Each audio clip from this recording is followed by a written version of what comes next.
We on? Good morning. I'd like to call the meeting to order, and if you would join us in the Pledge of Allegiance, please. Kelly, lead it. Pledge allegiance to the flag of the United States of America, and to the republic for which it stands, one nation under God. We on? Indivisible. Morning. I'd like to call the meeting to order, and if you would join us in the Pledge of Allegiance, please. Kelly, lead it. Pledge allegiance to the flag of the United States of America, and to the republic for which it stands, one nation under We God. on? Indivisible. Morning. I'd like to call the meeting to order, and if you would join us in the Pledge of Allegiance, please. Kelly, lead it. Pledge allegiance to the flag of the United States of America, and to the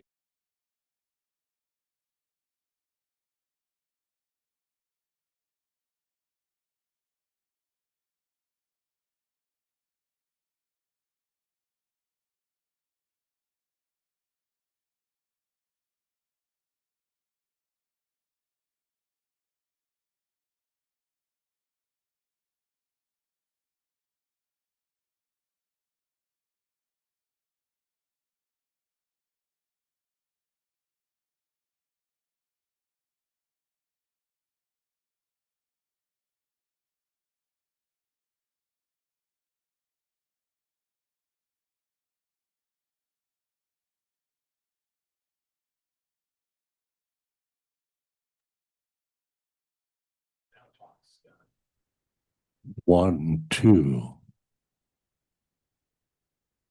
Test. Okay, we're gonna try this. I'm not sure what the audio is gonna do, but we'll see what happens as we move forward. First thing on our agenda this morning is a consent agenda. Approve the minutes. One, two. Okay, we'll be on hold for just a Yes. minute until our IT department can come deal. Okay, we're gonna try this. I'm not sure what the audio is gonna do, but we'll see what happens as we move forward. First thing on our agenda this morning.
It's delayed.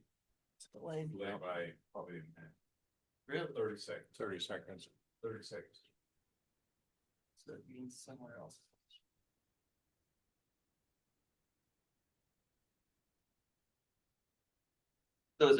It's delayed. Delayed. Delayed by probably a minute. Really? 30 seconds. 30 seconds. 30 seconds. So it means somewhere else. That tab. You guys usually have the YouTube sound going out. Because what it seems like, if you guys are recording on a minute, it goes to the YouTube tab. I feel like we do everything. I don't know what the settings are. Yeah, I'm not sure. I just get on there, live stream. Okay. I don't mess with it. No, it's fine. No, it's okay.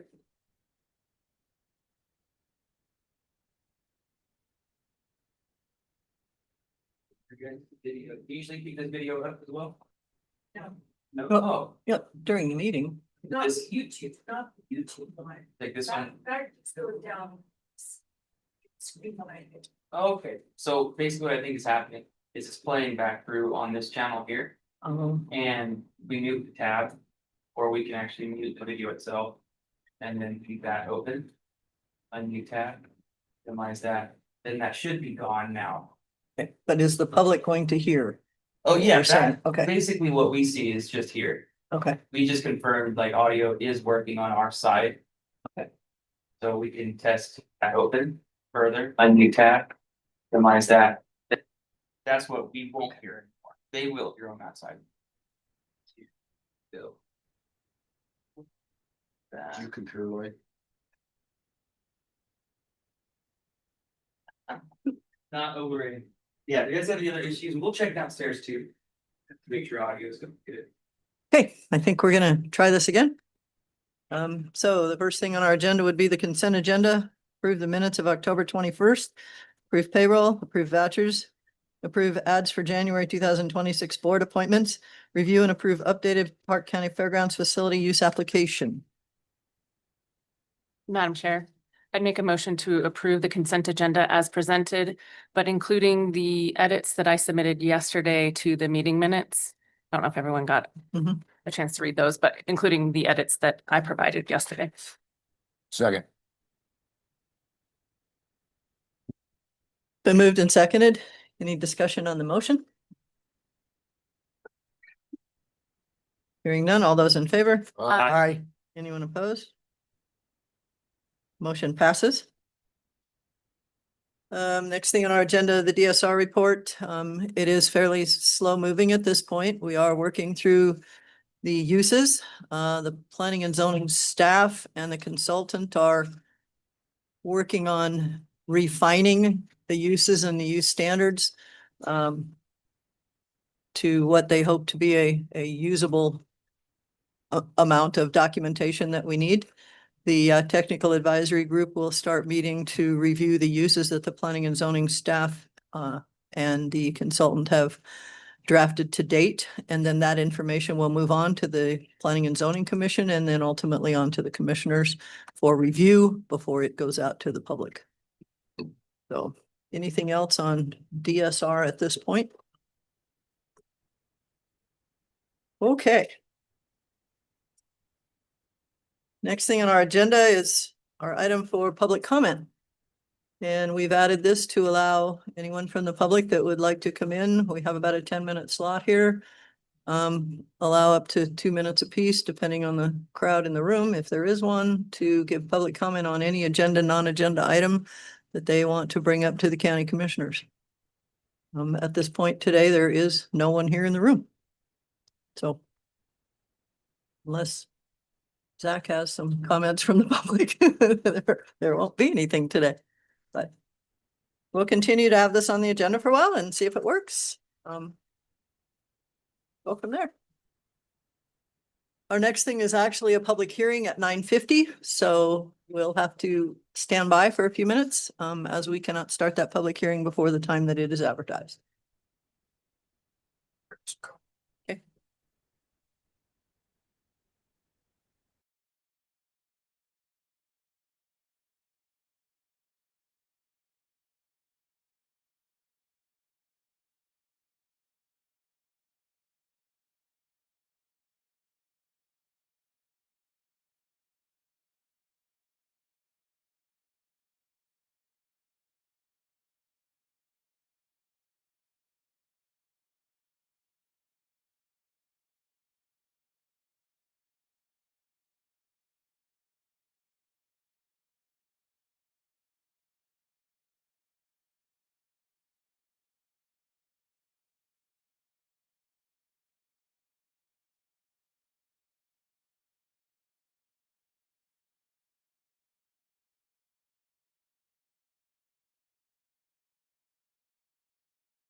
Okay, the next thing on our agenda is Kim Delavan and Eric Decker, Clark County Planning and Zoning. Public hearing on the Heart Mountain Root Cellar Exhibit SUP number 279. All right, Mr. Delavan? thank you, Madam Chair.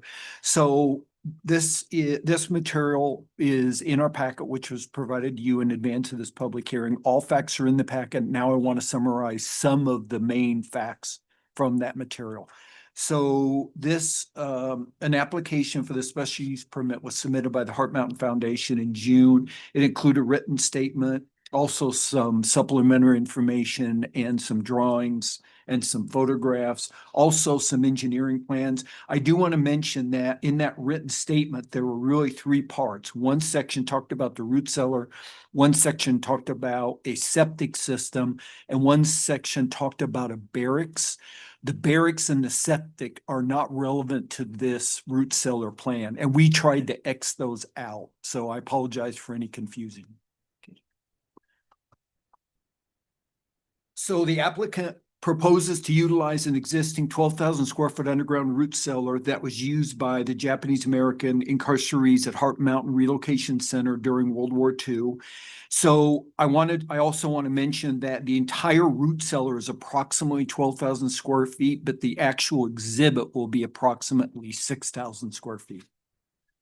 The proposed site will be ancillary to the Heart Mountain Interpretive Center. So the regulations we used are Park County, Wyoming 2015 development standards and regulations. This use we classified as a major community use. Ownership is Heart Mountain Wyoming Foundation. The property is described of Lot 1 of the Jolivet Simple Subdivision. This property is located in the GRP zoning district. Major community uses are allowed in the GRP district, provided an SUP is approved. Public notice requirements have been met. We notified relevant agencies. Park County Treasurer stated property taxes are paid. We did get an inspection report from the State Fire Marshal's office after a site visit, and they indicated on that form, which I think we shared with you, that the inspection was a pass. Park County Fire District said they can provide fire suppression to the property. Heart Mountain Irrigation District indicated there are no drains or permitting in the proposed area. Weed and Pest indicated noxious weeds are present. Mary found noxious weeds, and she said they currently have a weed management plan. She said she will extend that. Park County Public Works had a number of different comments. Public Works said that this facility will be accessed from County Road 19 via Vocation Lane, which is a privately maintained road, which does lie in the BNSF right-of-way. And Public Works said a permit from BNSF may be required. We reached out and tried to contact BNSF several times, but we got really no response regarding any kind of a permit. Public Works said they recommend the applicant be required to share in the maintenance of that lane, if possible. Public Works also said a comprehensive drainage and erosion control plan shall be submitted for their review and approval. They said a geotechnical report will not be required, and Public Works said parking will not be allowed in the county road right-of-way. Garden Light and Power said they did not have any issues with the SUP and originally did not see a request for additional power. As you, I think, could see from the packet, though, Heart Mountain indicated that they will need to have electricity. So we don't know whether or not Garden Light and Power has the capacity or ability to supply that power. That is still something to be determined. And we also said it's unclear if BNSF has any limitations on access. We've not received any public comments. Planning and Zoning Commission held a duly noticed public hearing in July to consider this special use permit, and they recommended approval. They did have some conditions.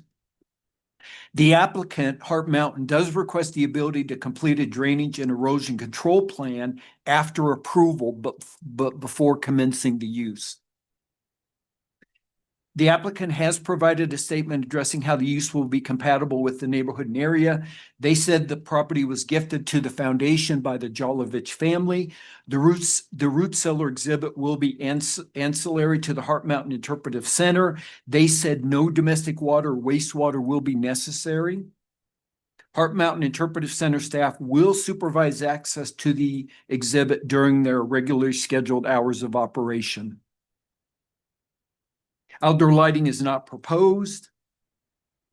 Access does exist from Vocation Lane, and that comes off of County Road 19. The use is not expected to impact any irrigation facilities. Madam Chair, you'll probably see in some of the diagrams where 30 parking spaces are identified. The applicant has requested a reduction to 18 parking spaces. And you can see that, I believe it's in figure 4, where they show on the northeast end of the facility, they show a line of parking spaces, and that's 18. And so when we calculate 400 square feet, a parking space for 400 square feet of area, we came up with 30, but our regs say you can reduce that at up to half. That would be 15. We think 18 is reasonable because also they'll have a place for buses to turn around and unload. And we said parking as proposed appears to be adequate, those 18 spaces. Again, according to the applicant, electricity is necessary and a response we believe is required from Garland Light and Power. We said any proposed signs must comply with county regulations. Solid waste will be disposed of by private companies. This property isn't an ag overlay district. We feel like this use will not be impacted by ag operations or should not impact neighboring ag operations. Site plan review is required because the use will exceed 5,000 square feet of floor area. And again, an erosion control plan is required by Park County Public Works. And Madam Chair, I just want to quickly point out to you figure 4, which is a parking plan, and something similar is shown in several different diagrams. So to the northeast of the facility are those 18 parking places. Then just to the left of that is a ramp which goes down into the facility.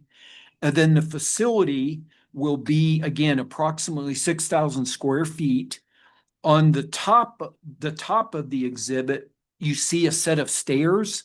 My understanding is that will be an exit and people will flow in, look at the exhibit, then come out through the steps and then go around the north back to the front where the parking is located. So that is what that diagram essentially shows. Madam Chair, we recommend approval of the special use permit, and I would like to state our recommended conditions. So one is just approval is granted for 12,000 square foot root cellar exhibit and associated parking. Number 2, any modification to the use, including but not limited to expansion, placement of improvements, or increased intensity of the use will require an amendment to this SUP or a new SUP pursuant to the regulations in place at the time of the proposed change. Number 3 is Park County noise, lighting, and other nuisance regulations shall apply. Number 4, prior to commencing the use, the applicant shall provide evidence that Garland Light and Power has the capacity and ability to provide electrical service for the use. Number 5, prior to commencing the use, the applicant shall submit a drainage and erosion control plan that has been approved by Park County Public Works to our department. Number 6, the applicant shall share in the maintenance of that portion of Vocation Lane, which is used to access the site. Number 7, the applicant shall screen, anchor, and regularly maintain any portable toilet serving the use and shall obtain a small wastewater system permit should a septic system in ground be necessary in the future. Number 8, the applicant shall obtain a permit if required for any proposed signs serving the use. And number 9, the applicant shall otherwise comply with standards in the Park County development standards and regulations. And we're happy to answer any questions you might have, Madam Chair. Just have one to start Yeah. with, and that has to do with the access that you talked about. And you mentioned Burlington Northern. This is a platted subdivision lot, correct? Yes, it is. And if I understood correctly from the research, that is an existing road on the plat that is accessing this parcel. It is. Yes, it So- is. I have the plat right in front of me. Yes, it does show Okay, so it vacation. really doesn't conflict with the railroad itself. The road is perpendicular to the railroad. It is. According to the plat, it looks like the southeast boundary of the lot is right at the edge of the railway right of way, which according to this is 100 feet on both sides. So, yeah, it looks like Vocation Lane is in their right of way. But the subdivision is approved and platted. Yes, it Okay, is. Yes. Madam Chair, It is. so the Vocation Lane is maintained by Burlington Northern then? No, I don't know who maintains it. According to Public Works, Brian said that it's privately maintained, but I don't know who, if anyone, maintains it. Because you have a shared maintenance, you gotta share it with somebody. Correct. well, there is some farm ground still or part of that subdivision lot to the other side, so maybe that's what they're referring to. Yes. There's Yes. no homes out there that access off of that lane, correct? I don't know. Ma'am, I do not know. I know lot 2 possibly comes off of that, and to the northeast of lot 1 is the Launchberry property, and maybe Mhm. they use Vocation Lane. I assume there's several parcels that use it. Okay, If the The- applicant could probably Well, answer. Madam. yeah, that's what I was Madam gonna Chair, get to. the property that it runs through is Launchberry. I mean, there's that wing that comes down. Yes. Oh, Then Mr. Jolovich to the west, he has his own access that he comes in on. Hmm. He has his own access across rail. Oh, back further to the west. southwest? Yeah. Okay. I did not know that. Yeah. Yeah, thank you, Commissioner. okay, this is a public hearing, so I would ask if there's anyone from the public that would like to give input on this subject, and if you would please come forward to the microphones and state your name for the record. Do you want to fill us in a little bit on what you know about the road? Come on up.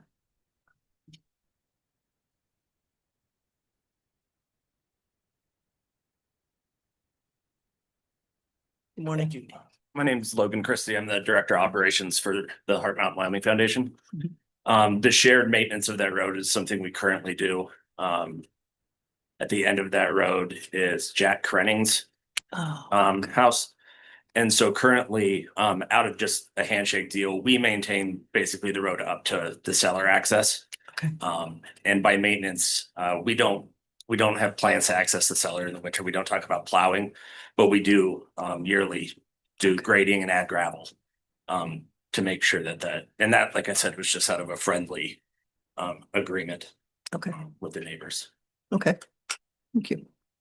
Anything else you'd like to add to the, No, Application. I think Okay. that was very thorough. I think you guys have an understanding of what our goal is. The other thing we know in a rural area, like, we're always worried about increasing in population and people. While the exhibit space will be 6,000 square feet, there will be a raised platform that contains people on it. So it's not like we're using all of the space all of the time. And we engineered it that way on purpose to maintain crowd control. As we said, it's only supervised access. Okay. So we don't anticipate it really substantially increasing the traffic out there. okay, thank you. Yep. Okay, thanks. Yeah. Is there anyone else that would like to speak from the public on this application?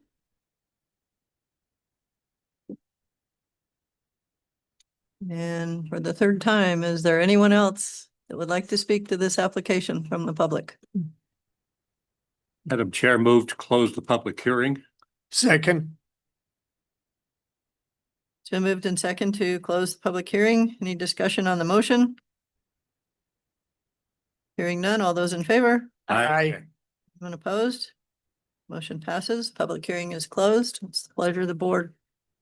Madam Chair, move to approve the Heart Mountain Root Cellar Exhibit Special Use Permit 279 with staff recommendations. Madam Second with, for discussion. Okay. Madam Chair, Commissioner Mangold, I wondered if you could amend your motion to it. It's not absolute clear on the parking spaces in there. it is under staff findings specifically saying 30 and it is requested is all it says is on to 18. So if we could add a condition that allows, that clearly states that it allows them to move forward with 18 parking spaces, because to me, it's not very clear as to what that there's. Madam Chair, I'll amend my motion as directed. You're okay with the second? Yep. Okay. So I have a motion and a second to approve the Heart Mountain Ritz Cellar SUP 279 with conditions recommended and an additional condition listing the 18 parking places. Is that correct? Yes. Any further discussion on the motion? Madam Chair, just one point of clarification. On staff recommendation 1, approval is granted for a 12,000 square foot root cellar exhibit. The staff report says that the exhibit is 6,000 square feet. So does that matter? Should it just say 12,000 square foot cellar?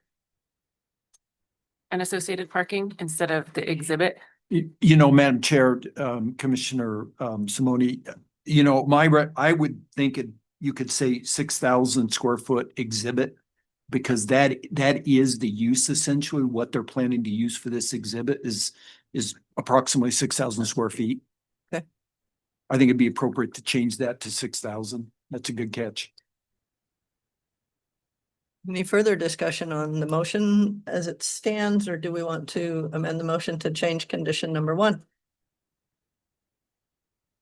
I will amend the motion again for the staff recommendation for a 6,000 foot Ritz cellar exhibit, along with the parking of 18 spaces. So just You okay with the second? change condition? Yes. Okay. Okay. Yeah. Any further discussion on the motion? Okay, so as I understand it, the motion now says we would approve the Heart Mountain Ritz Cellar SUP number 279 with the conditions listed, with the addition of 18 parking places and a change in condition number 1 to 6,000 square foot. And Madam Chair, and again, the 6,000 would include the associate parking too, correct? No. Just the exhibit. Exhibit, yeah. My understanding is exhibit. just the exhibit is approximately 6,000 square feet. And we're okay with that on an SUP. Okay. Any further discussion? Hearing none, all those in favor? Aye. Anyone opposed? Motion passes. Thank you. Thank you. Madam President. 2025-77. Thank you, Madam Chair. Thank you. Thank you, Commissioners. You'll make those changes for us. Yes.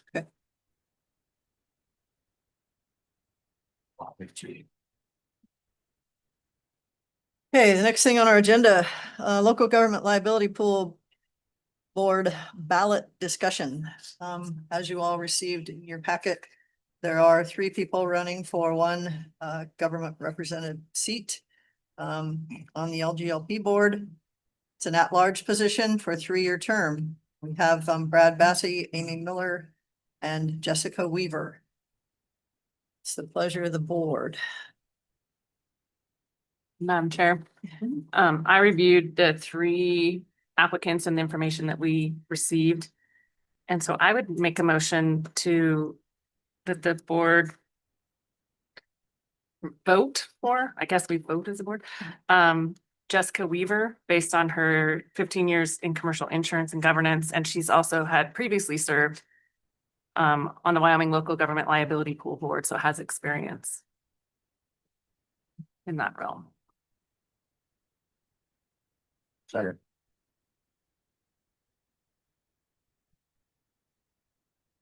A motion and a second to appoint Jessica Weaver for the at-large position for the local government liability pool. Any further discussion? Madam Chair, the other one that was qualified is Brad. But it's unclear to me, I couldn't tell from this application, is his term up? Because it says that he's the current chairman. His term is expiring. Right. And he's rerunning for his position now. So he also has 18 years of tenure on the board. And that's the part that just wasn't clear to me. I wasn't sure if he's because he was the chair and now this is an at-large position. Well, I think he was in an at-large position, but he just was the board chair. So Commissioner Simone, Mr. Bassey was the chairman of the Hot Springs County Commissioners. And at the time that he was on the commission, he was a member of the board of the local government liability board. And then after he retired from being on the commissioners, he transitioned to an at-large position on the government liability. And has been the chairman of the LGLP board. And just at-large. Okay, so just so I'm clear, so he's the incumbent, and then the other two aren't currently serving. Okay. So I made the motion, I guess We do have a motion in front of us. I can rescind my motion to just Can. because I wasn't clear on this part. If you'd like to rescind your motion, a second. I'm gonna rescind it and then let the rest of the commission decide what they want to do. You okay Sorry. with rescinding? Okay, so that motion's been rescinded. Now what's the pleasure of the board?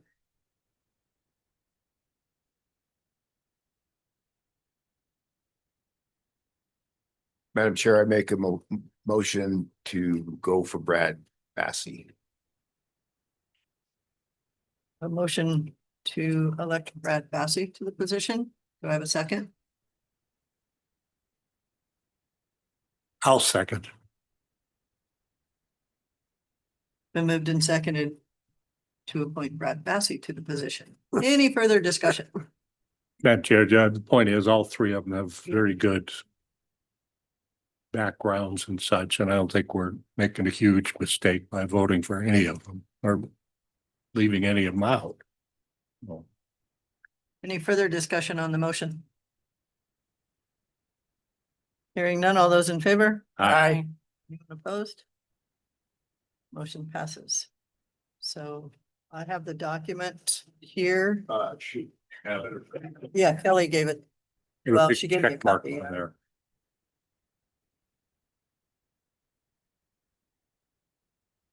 I can fill this out when we get done. Okay. Okay. So we do have a break at 10:15, and then at 10:30, we will look at Buena Vista Estates subdivision preliminary plat.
Okay, the next thing on our agenda, Buena Vista Estates subdivision preliminary plat. This one we are bringing back to the table. The commission heard it a couple weeks ago. There's some extenuating circumstances on the property where there is an existing old document, if I can say that correctly, that formed an ag exemption lot of, I think it's a 1 acre size lot off to one side of this parcel. There was an affidavit at that time that was filed when that ag exemption was made that stated that the rest of the acreage, other than that 1 acre, would in agricultural use for the future. That kind of threw us for a loop, trying to figure out how that fits and what happened with this new request to break up that property into a subdivision. So, we'll have a discussion about what's been found. We do have input from our planning director and we have input from our county attorney. The county attorney's response, as I've received it, is that yes, there was an affidavit, but it was not a covenant at that time. They were looking back to when it was written and they do not feel like there's anything to be released and it can move forward. Planning and zoning director felt a little differently on the fact that there is an affidavit that exists, and at the time that the affidavit was written, that was what the regulations required. So we're kind of in a quandary here as to how this needs to move forward or can move forward. So I'd ask for if Kim has any other input from the planning and zoning office at this time. No, nothing new, Madam Chair. Thank you. Commissioners, I guess it's up to us to figure out what direction we want to go.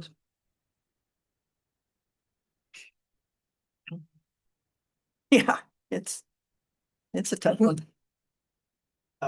Madam Chair, I think I kind of requested a little more time to look into this because of the ag exemption and what the original intent was.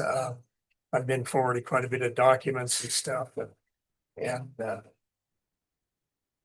my biggest concern, I'm still not convinced that the original intent was to exempt this parcel for agricultural use. But it was a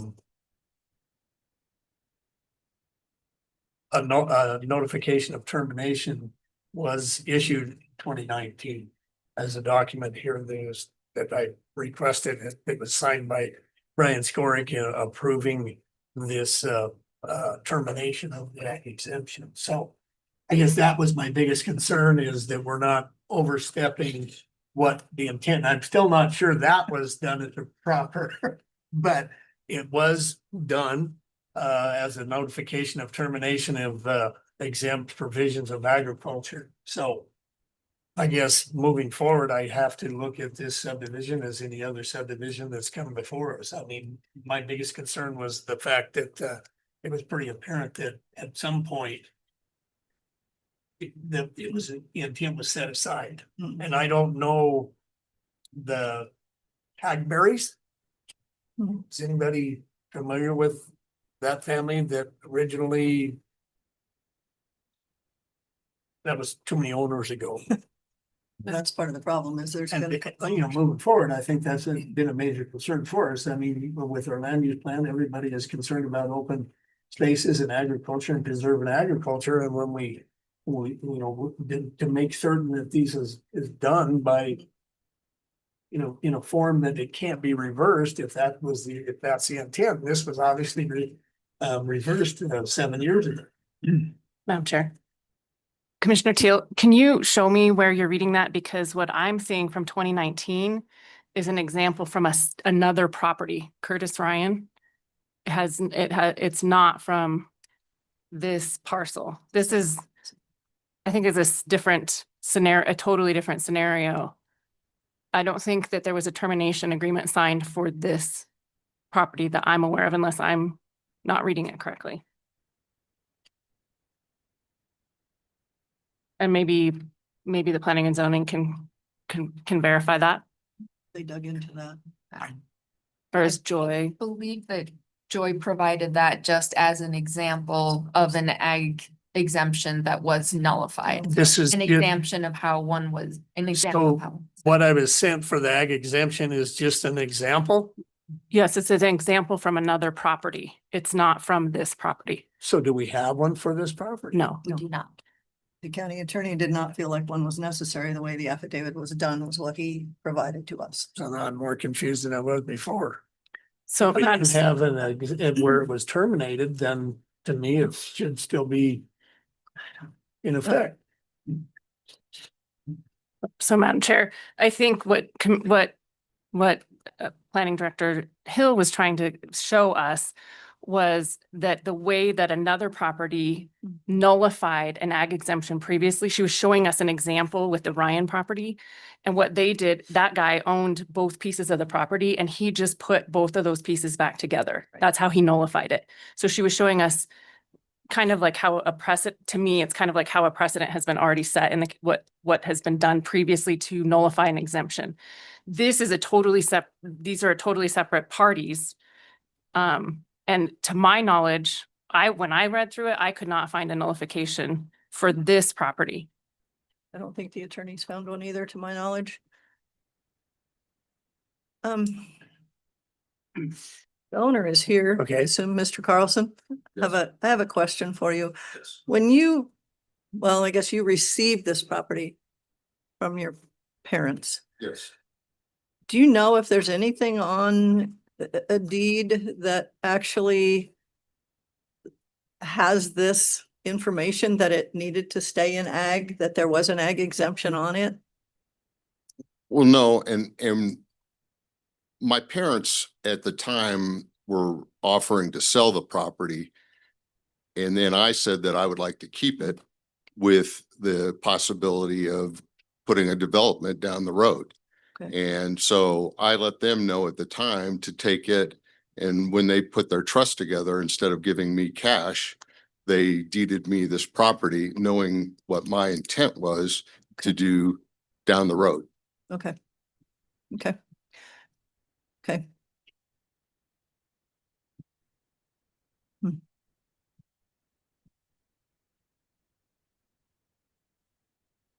Oof. Madam Chair. Yes, ma'am. So for me, I'm still this is where I am hung up. What was required in 1982 or under the 1984 regulations was an affidavit. And the affidavit says, on page 3, paragraph 2, the conveyance is a transfer of land for agricultural purposes. The land therein conveyed to the grantee does not contain any residences, dwellings, or similar improvements thereon. And such property has been and is presently and is intended to be used for the production of crops and livestock and for agricultural or horticultural use. And then it goes on to say such conveyance is not made for the immediate or future purpose of sale, building, development, or redevelopment. And in 1984, when we looked back what Joy provided us, the regulations only required an affidavit. And so I think what the attorney is saying is that it's not a, what's the word, covenant, and a covenant is a contract. Right. Right, but in 1984, that's not what was required. Right. They did what was required in 1984 or 82. So that's where I'm hung up, is that they did what was required. They did what was required to break off 1 acre out of an ag property in order to not have to go through the subdivision process, is my understanding. So in doing so, they were saying, yes, it is, the rest of it will stay in ag, but we want this 1 acre to be able to sell or build a house on. And I don't know if what you read or how that's reading really commits the other to never being subdivided or built on. I don't know. That.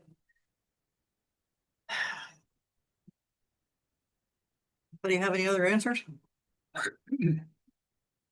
Madam Chair, one issue I have is making the 1 acre and forcing them to be a part of a subdivision. And would that be part of it where?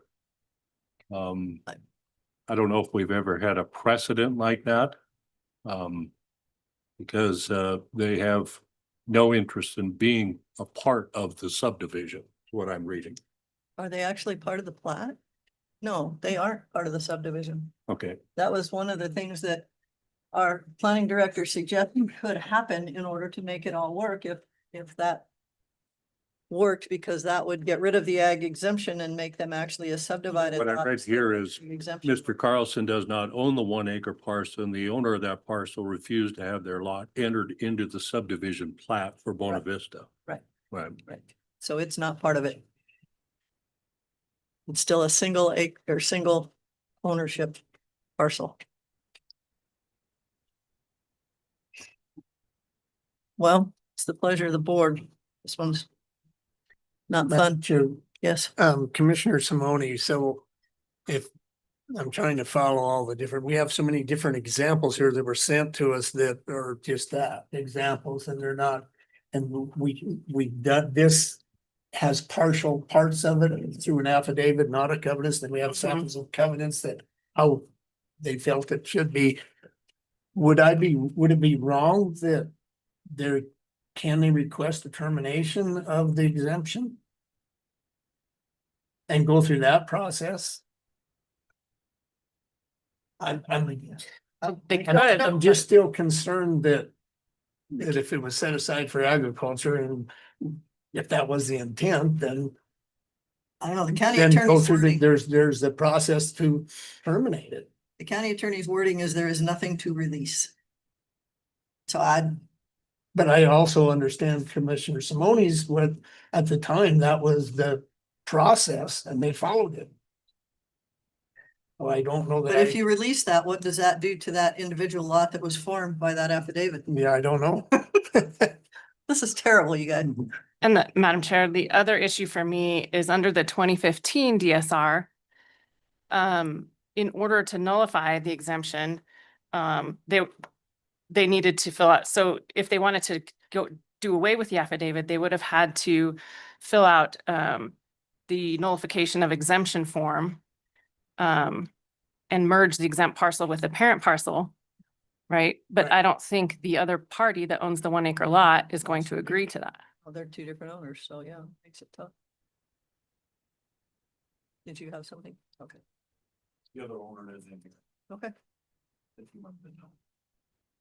This isn't really a public hearing, but I guess to get your take on this, our understanding is that you bought this property with the 25 years ago, with the understanding that the other parcel would stay in ag. Is that correct? Yes. Okay, and your names, please. Roger Kaufman. Eileen Kaufman, thank you.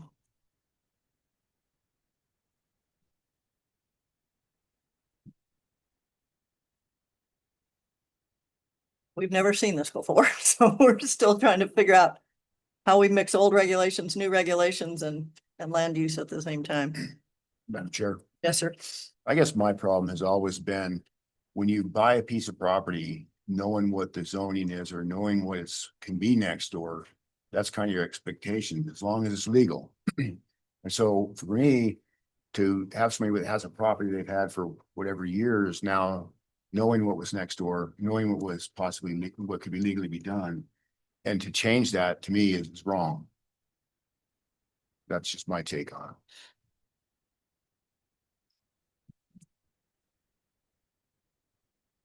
Okay, we need to decide whether we're gonna allow Buena Vista Estates to move forward or not.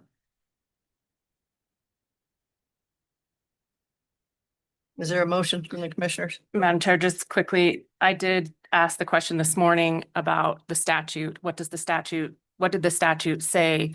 The statute doesn't say how you have to record it, right? It doesn't dictate how you have to record the ag exemption. It just says that the county decides. So, right, I'm paraphrasing the statute. I don't have it in front of me. And at that time, what the county regs said was an affidavit. They did what the county regs said. And then when it subsequently changed to a covenant, I don't know that anybody was notified that that was the requirement. And I guess my question for Mr. Carlson is, when this was deeded to you, you were aware of the affidavit?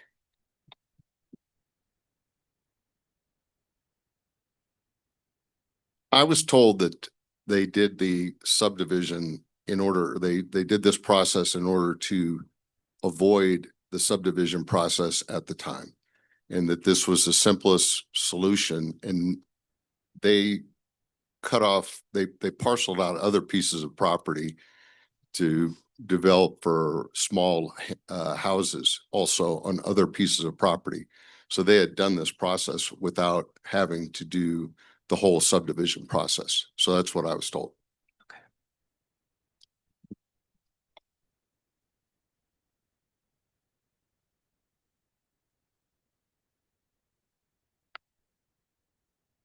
Well, it's hard to go back and ask the parties that were involved exactly what their mental statement was at the time, so it's hard to know.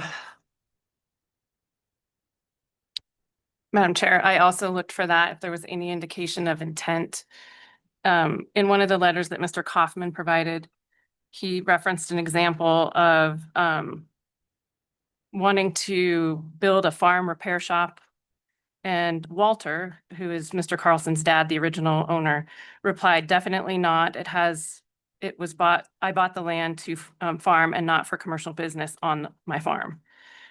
So that's the only indication and that's only going from Mr. Kaufman's example. But we can't ask any further other than what the affidavit says. And so that's where I'm hung up. For me, that's where it's.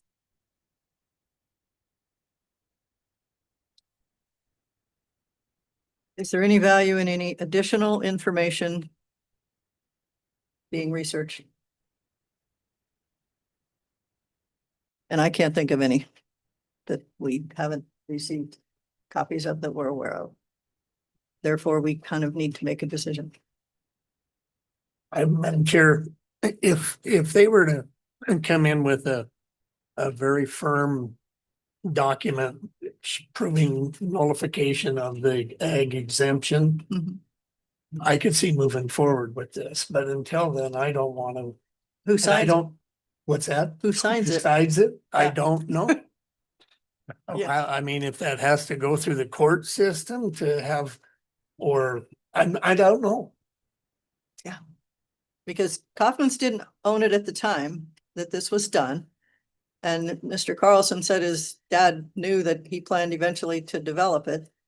And so I don't know who would release this. I mean, I don't know.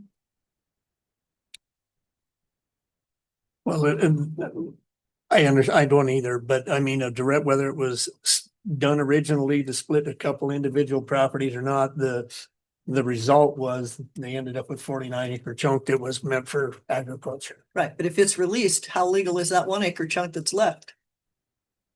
That's, maybe, I don't know. I don't know the answer to that either. Because then it's not a legitimate lot that followed the tracking. Right.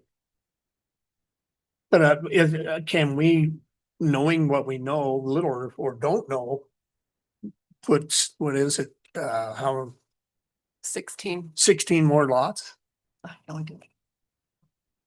I can't. I'm sorry.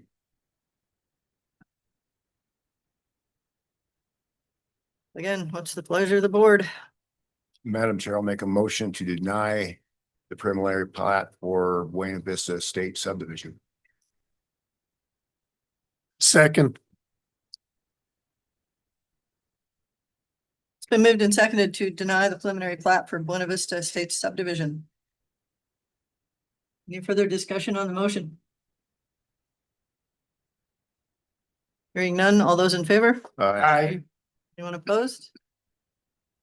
Motion passes.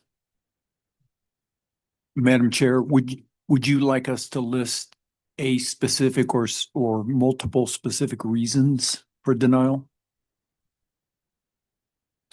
Maker of the motion, do you have a specific reason to follow through?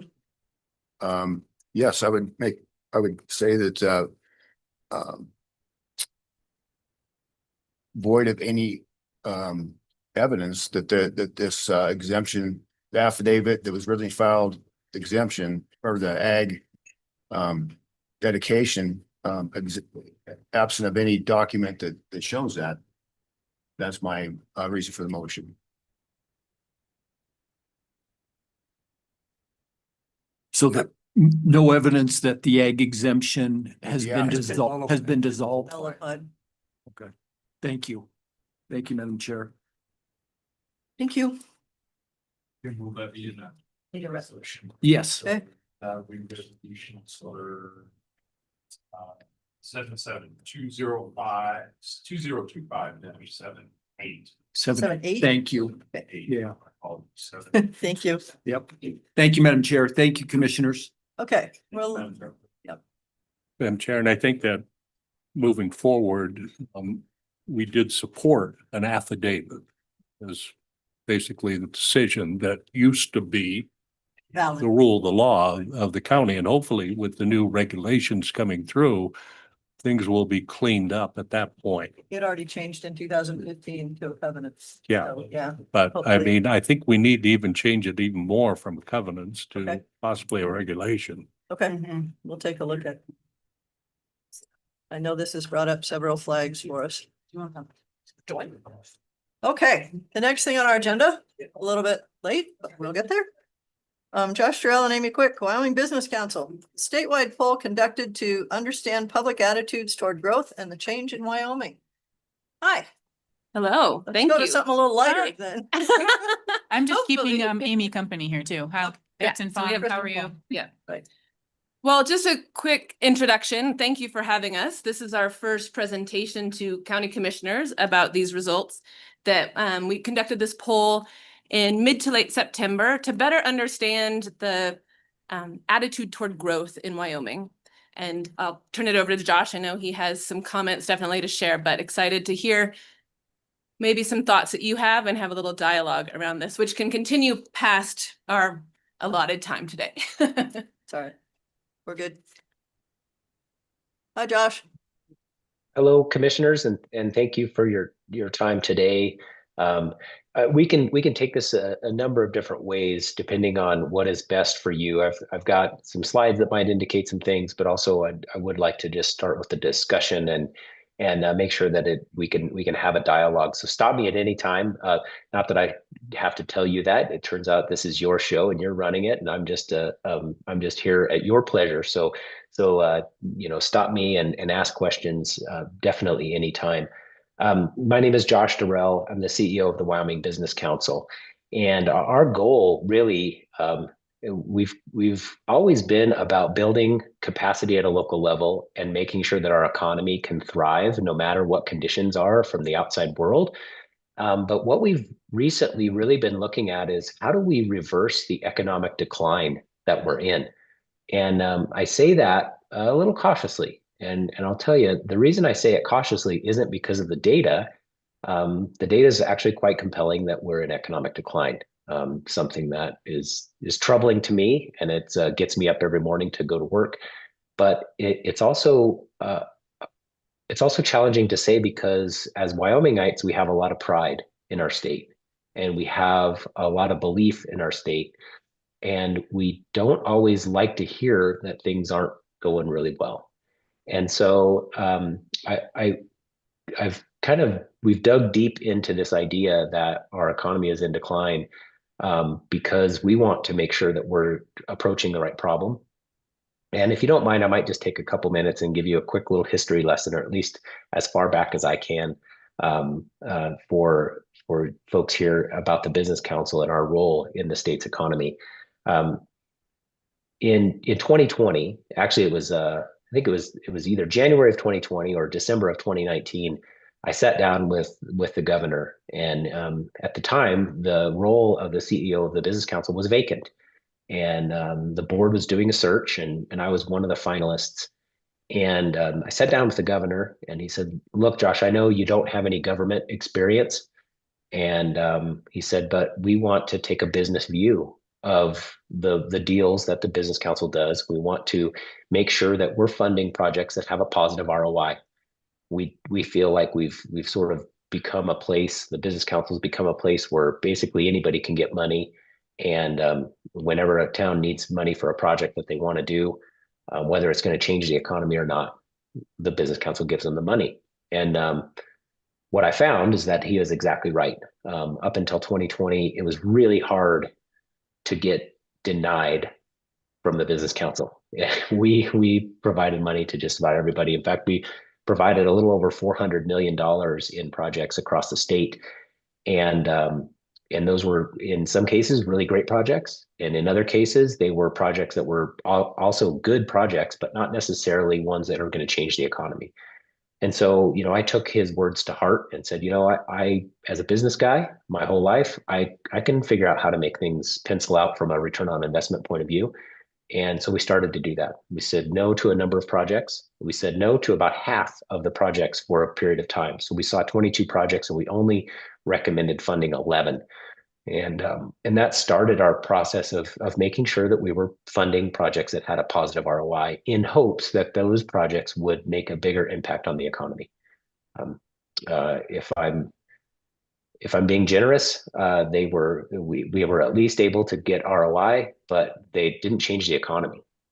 In fact, our economy is still in decline, even though we were much more judicious with that money, much more not just at a higher bar, but we kept raising the bar each round of projects that we saw. And that didn't make us very popular, but it did. But it definitely made us more focused on the real problem. But we realized that we could make things have a positive ROI, yet they didn't change the economy at a local level. And that's really what we're up to, is how do we make it so that a local economy can thrive no matter what, and frankly, thrive without state support. As somebody who wants to see as limited government as is necessary, I feel like when the state holds all the purse strings, it just doesn't feel right to me. And so we said, well, what should we do next? And we said, what if we made our focus on local capacity, knowing that the folks in your positions and others that are in communities like yours are really working hard. We're wearing lots of different hats, and they want to build a thriving economy just like everyone else. And they want to make it so that future generations of Wyomingites can find jobs in their communities. And so we said, well, what if we focused in on, trying to make sure that there's some money available, make sure that people have the right education, and people have the time to be able to devote to economic development, because it's a hard job. And so we started to work on that, and we realized that's a noble effort and it's important. However, the speed at which you can change that, it's just not overnight. And so we're not going to stop doing that, just like we're not going to stop making sure projects have a good ROI. But we realized that it wasn't enough. And so as we looked at what the economy was doing and our ability to change it, we realized we're probably going to need to do some different things. And we're probably going to need to try some things that are a little bit, let's just say they're a little harder to do in Wyoming than maybe in other places. And I say that as somebody who grew up in Rawlins, Wyoming. My dad was a coal miner, and I love the state. I've been able to spend my entire career here happily, and I hope to retire here. I hope to be able to do that, and I want to be able to do that and make a difference in the state. And so I say looking at the state critically is something that is important to me, because I believe in it and I love it. And so we said, well, what are some things that we need to do? And every time that we approach a community or look at a particular project, one of the things that comes up all the time are some myths about Wyoming. And, heck, I've propagated some of those myths. I've believed in some of those myths. I have heard others say them and not corrected them. And so we started to look at it, and we realized there are actually a lot of things that we say about Wyoming that maybe aren't 100% true, and they might be getting in the way of our economic growth. And so we started to embark upon really trying to understand what's stopping Wyoming's growth from a real point of view and from a myth point of view, because I think together those are really ways that we're stopping ourselves. And so if it's okay with you, I'd like to share a few slides if I could, or I can just talk through them, whatever the pleasure of the board. I think the slides are fine. Anybody object? Okay. Let me just make sure I can share here. It looks like I can. Thank you. All right, so hopefully what you're able to see is a slide that says leading economic growth, building resilient communities, and creating opportunities. Yeah. That's sort of our goal. And I mentioned before that we're kind of looking at how do we separate myth from reality so that we can get down to business and reverse economic decline. And that first one, as I mentioned, is really the first myth, in that the Wyoming economy is doing just fine. In fact, depending on which news article you read or which perspective you take about our investments and things like that, we're doing just fine. We've got plenty of revenue. We should probably all get a nice little rebate and go home. But what I want to do is kind of grind that into reality. And the first thing I want everyone to take a look at is our gross state product, or we'll call it GDP. It's just a term that we throw around. But this is the real GDP per capita of all of the states in the union. Ours is in orange. Our neighbors are in blue. And you can see that we're relatively flat. We had a really big peak in 2008 with some natural gas prices and doing pretty well in natural gas in 2008. But even if you took that out, we're pretty flat compared to our neighbors and compared to the rest of the country. And so that's a challenge for us. But GDP, I don't know, I guess if I quizzed all of us, me included, we'd all have different answers, and I bet none of us would get an A because it's a challenge. Maybe I'm wrong, and there's some economists in the room that would nail it, but that's kind of a term that's esoteric. It gives us an indication of how our economy is doing, but it doesn't really tell you how it feels to be a person in the economy. And so we dug down a little deeper, and what we realized is that employment is flat, so there are not new opportunities coming into the market. There are the same number of or opportunities as there have been for a number of years, and we're down toward the bottom of the nation, and that's not okay with me. I also noticed in our analysis that our wages are shrinking. And again, when I look at this tells me, why do people leave the state? Why do we lose our youth? All of those things. It's because we don't have a lot of opportunities. They're not growing. And our wages are actually shrinking. And of course, there have been people who have said, well, Josh, that's because our wages were so high for so long. We had to be normalized. And I just don't accept that. And I think that maybe that's true. However, when you ask a young person or a mid-career professional if they would rather work in a place where wages are rising and opportunities are abundant, or a place where the opportunities are flat and wages are falling, I think it's a pretty obvious answer what people will say. So the other part that we look at is our population.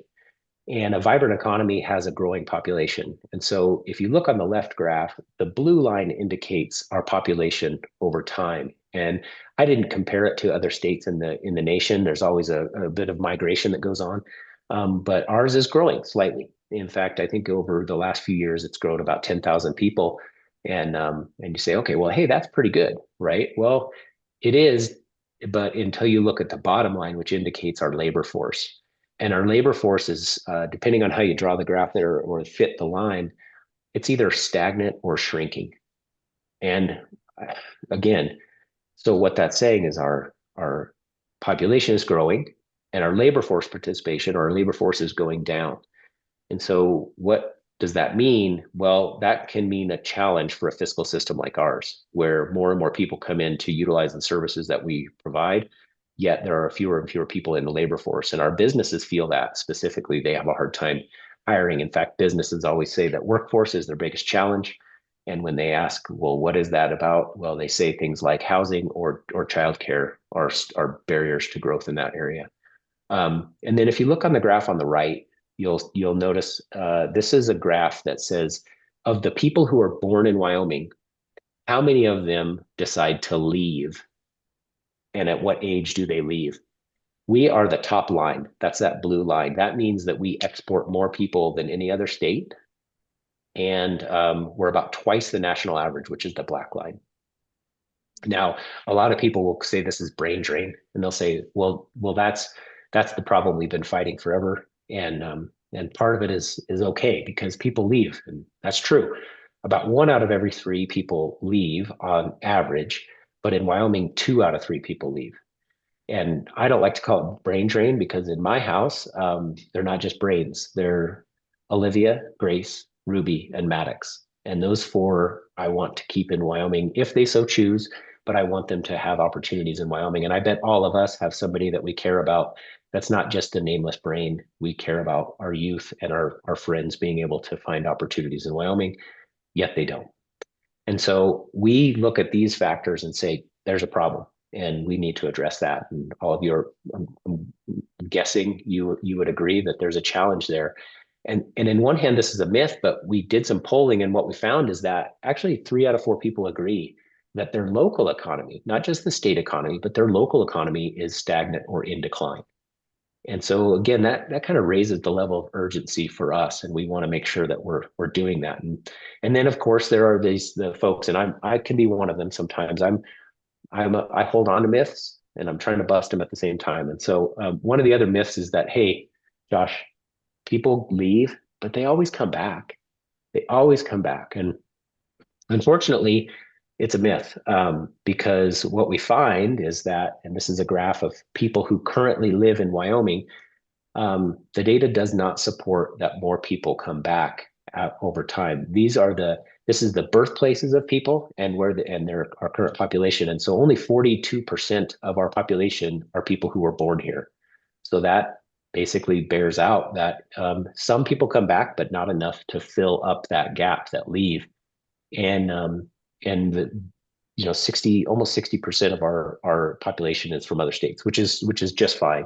I don't necessarily think that's a problem, but I just wish there were more opportunities so that if people wanted to come back and they could. I was talking to a buddy of mine who happens to live down in Denver and yesterday, and he's like, gosh, I would love to come back. There's just not the opportunities for me and my wife and all that. And I said, well, that's what I'm trying to work on, and we'll keep after it so that you can at some point. Any questions so far before we jump to the next myth? No, I think we're good. Okay, great. Thank you. Another thing that people will say is that, and again, it depends on which news article you're reading today, whether the state doesn't have enough money to do anything, or whether we should just stuff it in the mattress, or whether we should just start giving it back to people. However you slice it, people will basically say the state doesn't have money to invest in the future because we're broke. And it's just not true. The state has significant savings. I think we're actually one of we're a very wealthy state. We have a lot of resources in case things go wrong. For example, this in particular is a graph of our legislative stabilization reserve account or rainy day fund, and this fund has I think now it has almost $2 billion in it. But it will allow our state to run for over 300 days, and that's twice as long as the next best state. And again, I think what that indicates are a few things. Is that one, we actually do have some money that we could utilize for investing into the future if we so choose. But it also indicates that we're pretty afraid of the future, and we're saving because we just don't know what's going to happen. Because our revenue model is based on, as you all know, it's based primarily on forces that are outside of our control. Those are energy markets, those are oil and gas markets. It's a challenging situation for us to be in because we just don't control our own destiny in a lot of these cases. And so therefore we feel like a big savings account will help buoy us through those tough times. This has been a very helpful thing in tough times. We should not necessarily get rid of it. However, we should think about how we could utilize these funds to invest in the future. And so we do have, and this is one of our smaller coffee cans. I think if you think about the coffee cans that we have throughout in kind of the coffers, we have plenty of money in other areas, but they have strings attached, and we need to think about that. I think when we talk to people and they've said, well, what should the state be investing in at a so that our economy is strong, people sort of split. And they said, well, we need to be working on job creation, and we need to be working on infrastructure development. Those were the two big things that people said we should invest in. As an entity that invests in job creation and infrastructure, we felt that was a pretty good indication that we're investing in the right thing. However, it's also true that we're probably not investing enough. This one's pretty interesting, and It depends on who you talk to. Actually, everybody will say this first. My wife and I have this discussion all the time at home. I'll say, well, hey, we're looking at a company and they're looking to grow. For example, there's one in Casper just a little bit ago called Mesa Solutions, who started in Casper. They moved a bunch of operations to Fort Collins, and now they're expanding again in Casper. And we said, that's exciting. And she's like, well, do people want to grow, or do they want their towns to be the same? And I was like, well, that's a good question. We should find out about that, because this always comes up as a way for us to sort of say we shouldn't grow. And what we found is that it's actually quite a bit more people than you think. And I was actually surprised by this. I thought it'd be like, by and large, there were folks who didn't want to grow, and that most people would sort of say, how we are is fine. And what we found is that 65% of us support population growth if it means more opportunities for our family, friends, and neighbors. And so I think that's pretty interesting. And people were even okay with some of the drawbacks of population growth. Now, that varies depending on where you are in the state, and it varies depending on who you are in the state. But of the 514 registered voters that we polled in this poll, 2/3 support population growth, which said to me, that's pretty darn interesting. And so I think we also have some other data that's pretty interesting as well, is that 8 out of 10 people want their community to take strong actions to grow jobs in the economy. Now, admittedly, the word community, it's pretty vague. However, I think what it indicates is that people feel like we're going to have to band together to take strong action to grow jobs and make sure that the economy is vibrant. I think that's pretty clear in that. Who that is that the business community? Is it the government community? What is that exactly? We'll probably have to do a little more of a deep dive to understand that. But we know that people feel it's important to take strong action and be decisive. And then this is probably one that I would guess most of us don't think is a myth at all, that heck, basically all of us would like to make sure that we are a place that's attractive for young people, and that's essential to our future. It's sort of a little bit of a Yogi Berra quote there, like if you see a fork in the road, take it. But because it ain't over till it's over. It's like, yeah, young people are essential to our future. That seems a little Yogi Berra-ish, but it's at the same time, I think it's something that we all kind of agree is really important. Okay, this one's where things get a little bit spicy and a little bit interesting. And I do want to say that we don't have very good specific data for various parts of the state, because we don't have the statistical significance of, for example, Park County. But we do know for the state as a whole that this is actually a myth. And you'll notice why it's a myth. And this is a little bit of a trick, but I underline the word nobody. And as you all might imagine, some people don't mind, but by and large, Wyomingites don't really want their taxes to increase. Again, it's not a big shock to anyone. I think that's pretty common. Actually, I don't know if there's that many people in the world that want their taxes to increase. However, this is an interesting thing, and I want to talk with you all a little bit about this. First of all, in the poll, about 35% supported increasing taxes if it meant more opportunities and a stronger economy. 65% opposed it, and 45% strongly opposed increasing taxes. Again, not that uncommon. I think that's probably how we would have all seen that. I actually thought it would be higher opposed, but it's pretty clear. Now, when we drill down into that data a little bit more, we asked another question about how people felt about the economy. Was it stagnant or declining? And the people who felt that the economy was stagnant or in decline were actually 50-50 on whether they supported increasing taxes for economic development. And so I think it's an interesting mix. Again, various parts of the state are much more opposed to taxes, and others are not. But I think by and large, it's a pretty interesting kind of an interesting topic to discuss. And I think it's important for us to be open about it and realize what it can and can't mean. I'm happy to stop there if anybody's got any thoughts on that. We have another thing on the agenda here shortly. How much more do you have, Josh? Actually, maybe at this point, what I could do is talk a little bit about what the challenge that we face in Wyoming and kind of some of the things we're doing about it. And I'm happy to wrap up really fast. Okay. We are incredibly rural. Some people would call us frontier, actually, in the classification of kind of our economy and our size and scope of our state, because we're such a small place. But in America, but especially in Wyoming, there is a vicious cycle happening in rural America. And that is that there's not enough workers, so businesses leave to go find the workers so that they can grow. And therefore, in that place, the jobs decrease and then workers leave. And then there are not enough workers. And then more businesses leave. And we're seeing this hollowing out in all of America, but especially in Wyoming, we're seeing this phenomenon very, very starkly. Whereas in cities, they have the opposite. They have lots of workers, therefore businesses move there, businesses grow. That way the jobs increase and more people come, as we're seeing with our outmigration. And they have what's called a virtuous cycle. And that is that the more they kind of like grow, the more they grow. And we have the exact opposite. The more we shrink, and the faster it happens.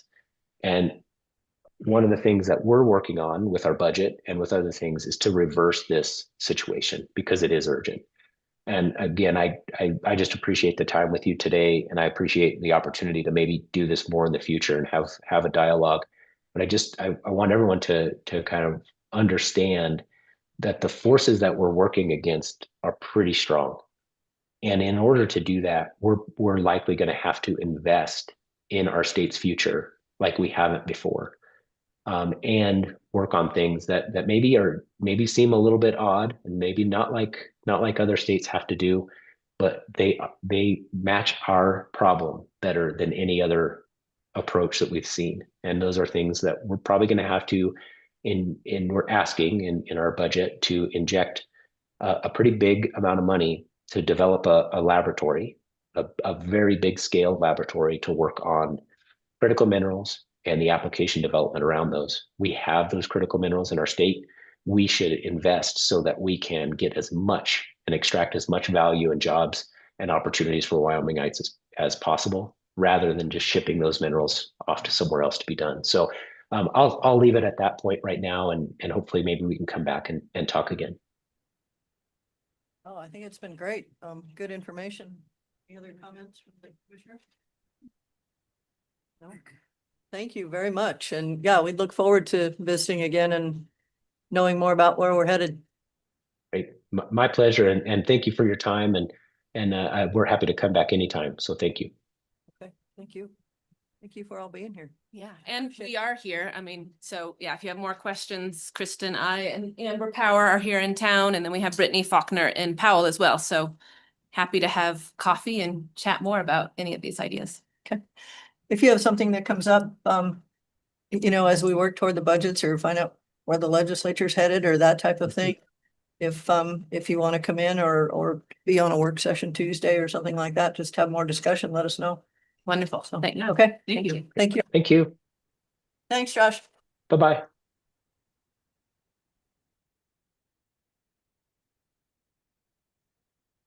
Thanks.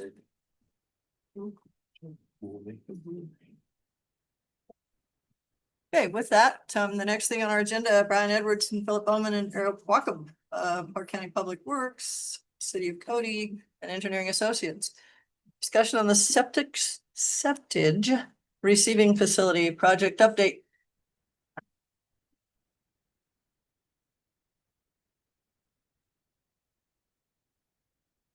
Morning. Good morning. It's passing.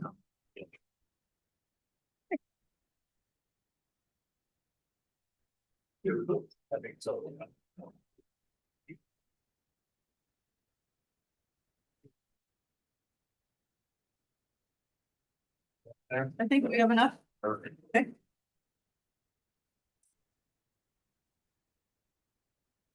Thanks, Madam Chair. Commissioners,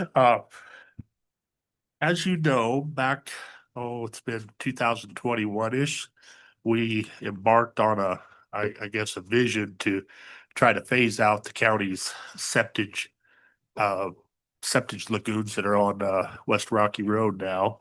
And the existing facilities are now beyond capacity, kind of an archaic design facility, so some issues with the existing facility.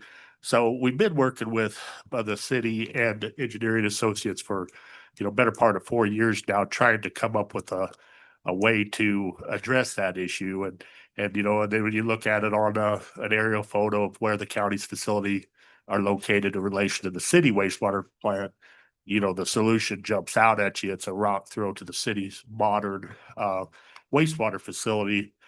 So trying to combine that infrastructure into a single facility to handle Park County's septic waste made a lot of sense, I think, to Philip and myself, and we've been working on that ever since. So what I've provided to you, I want to try to keep it fairly short and sweet because we've talked about a lot of this. The first page is kind of the overview of the cost, which is where we'll spend our time here.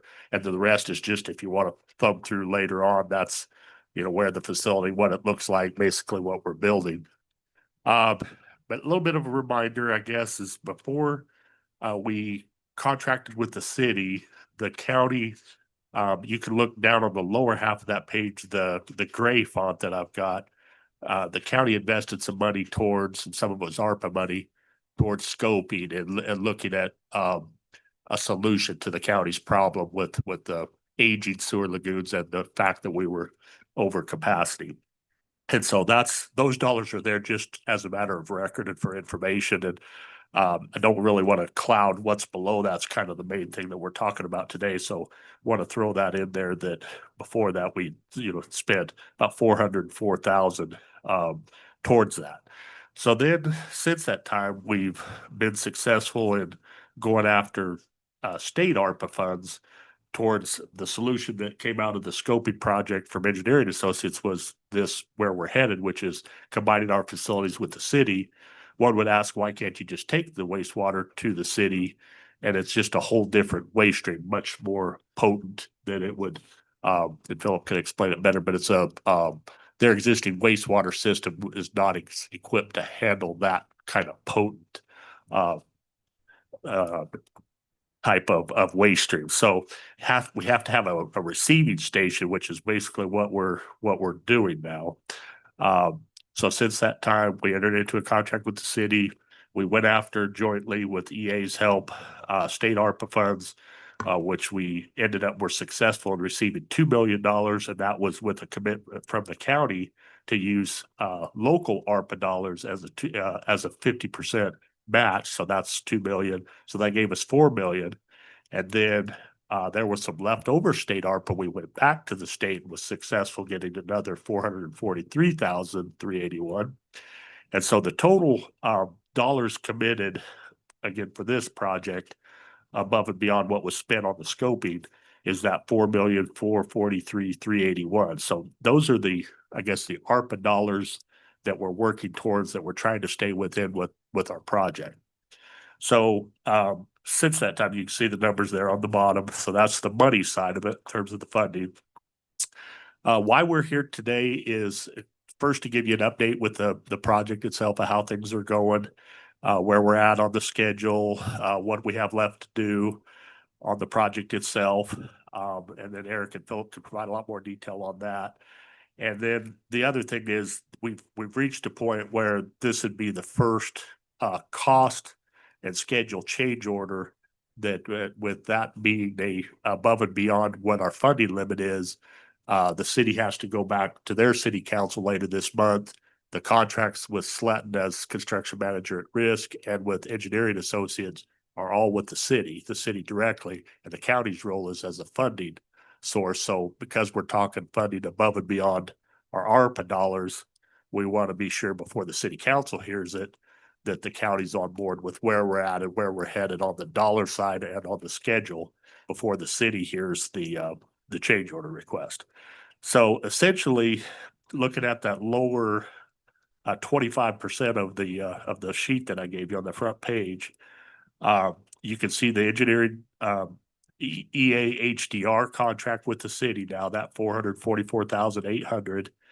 The contract with Sletton, which was the guaranteed maximum price, we talked about work authorizations 1 and 2, and that had to do with, this is very much like our library project. We had to have all the contracts and subcontracts, suppliers, all that in place by October 1st, 2024, before we even had the facility designed, which was really, it would, again, same thing on the library, really an unusual situation. So it put, padding with contingencies, and we weren't 100% sure what we're building at that point. So we did our best. I think we were successful getting in, meeting all the deadlines for the ARPA.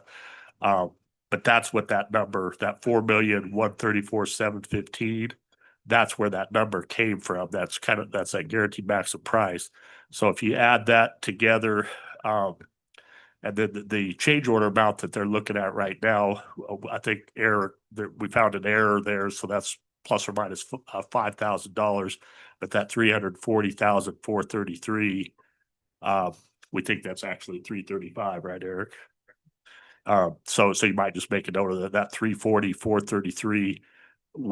There was an error on how that owner's contingency was being calculated. Eric said he's corrected that.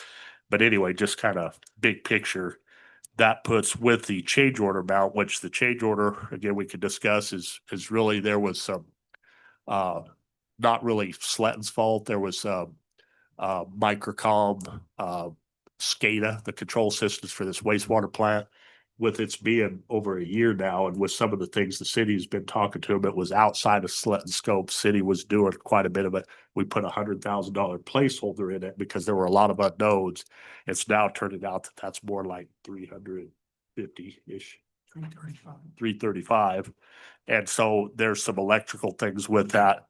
And that's really a good part of the schedule increase as well, is because of difficulty getting the control systems in, the parts, the equipment.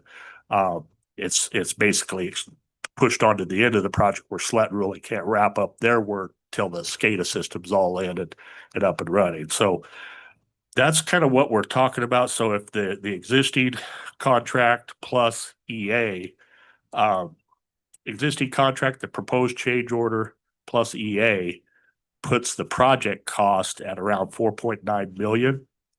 And then if you compare that to the number I had over on the side, the 4,443,381, which again, that's our ARPA commitment since we've made agreement with the city and the CMAR, that puts us over our funding level by about 476,567.22. So that's that number on the lower right.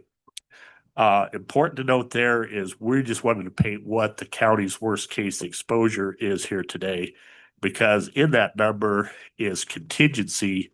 You can see in that table up above, there's about 240,000-ish that is contingency, and then there's a 66,000 owner contingency. That's actually 60,000 we figured.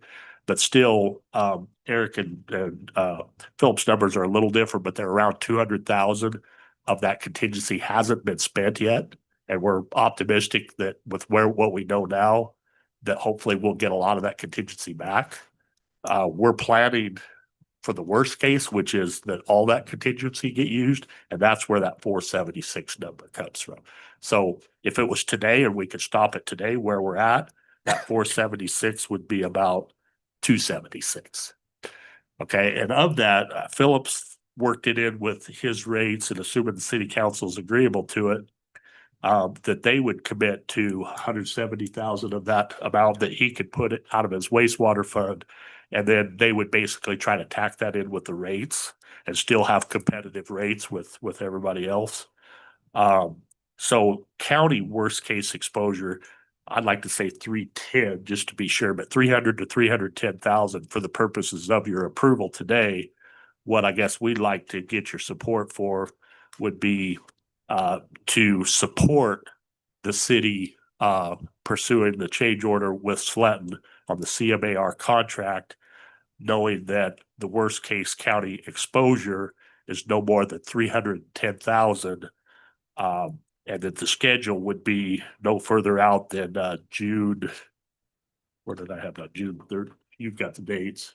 Yeah, final completion of July 2nd of 2026. Yeah, so that, and these guys can explain the schedule, why we're went a little bit further, but I think that's what we're looking for today. How we cover that 300 to 310,000 addition, which is above and beyond ARPA. That's other conversations we could have. Keep in mind that for probably the past 2 years or so, we raised the rates in that to $65 per thousand or 60,000, whatever it is, to help cover the cost of this. We've been accruing that. Obviously, our enterprise fund is not in great shape right now, so we're on our way back out. But worst case, hopefully Travis Ball ain't listed, but we could pay that back over time out of the enterprise fund if the county were to use ARPA or general dollars or whatever. That's something that could take place.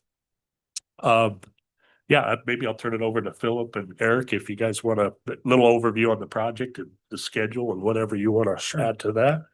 So as we, I guess first and foremost, Philip Bowman, Public Works Director for the City of Cody. Appreciate the opportunity to be here today.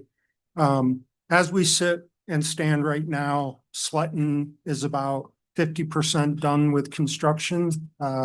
That contract value, as Brian mentioned, of about more or less $4 million, a little bit over. They've billed about 50% of that. They are working right now to get the main structure and building and holding tanks complete and get those all closed in for the winter so they can continue work inside in conditioned area through the winter. And then, as Brian said, their anticipated completion dates with adding the microcom scope under their control and their management would bring that to full operation, that facility in early June. And that would be the definition of our substantial completion.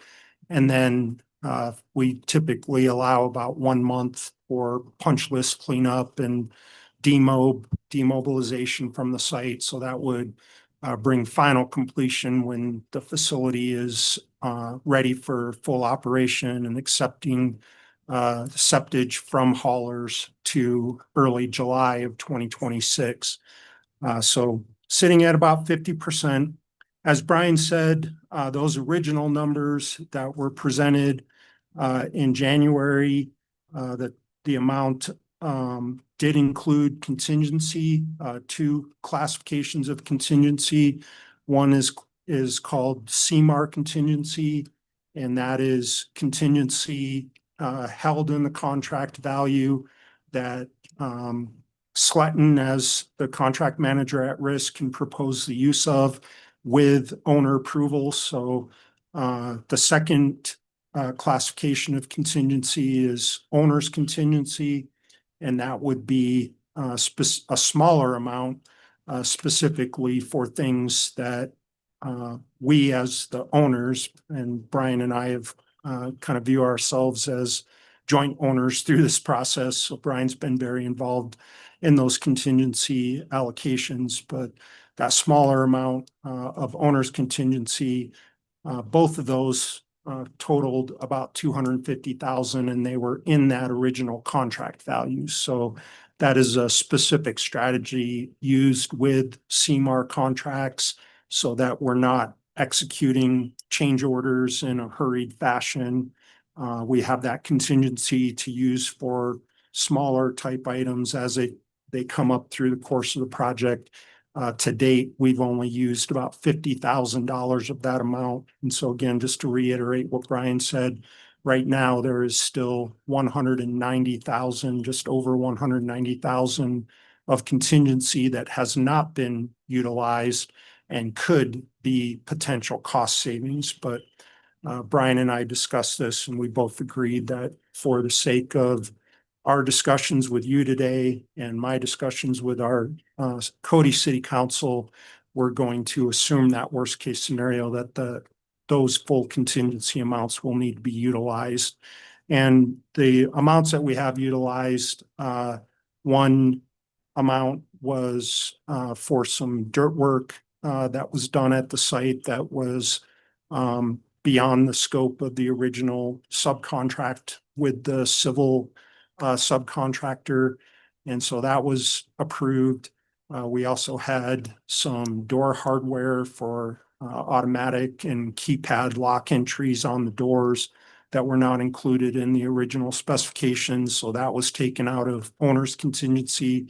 We felt that was a request that was driven primarily by our operations. So we did use about 5,000 for that owner's contingency. And then there have been some other minor amounts for various things like CMU block sizing and fixture fittings and things of that nature. So we have only used 50,000. We do feel that the remainder of the contingency is likely to be unutilized fully. We're entering with 50% of the contract complete. We're entering a time frame where a lot of the equipment and submittals for that equipment have been reviewed and approved, and there's been no cost differences identified from the original subcontractor bids that Sletton received.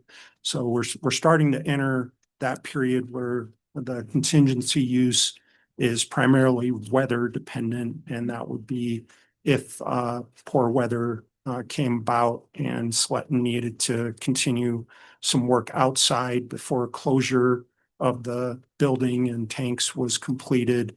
There could be some heating cost or tenting cost and things of that nature to complete that work with winter onset. So we're getting to a point where that contingency use is likely minimized and the risk of that use is minimized.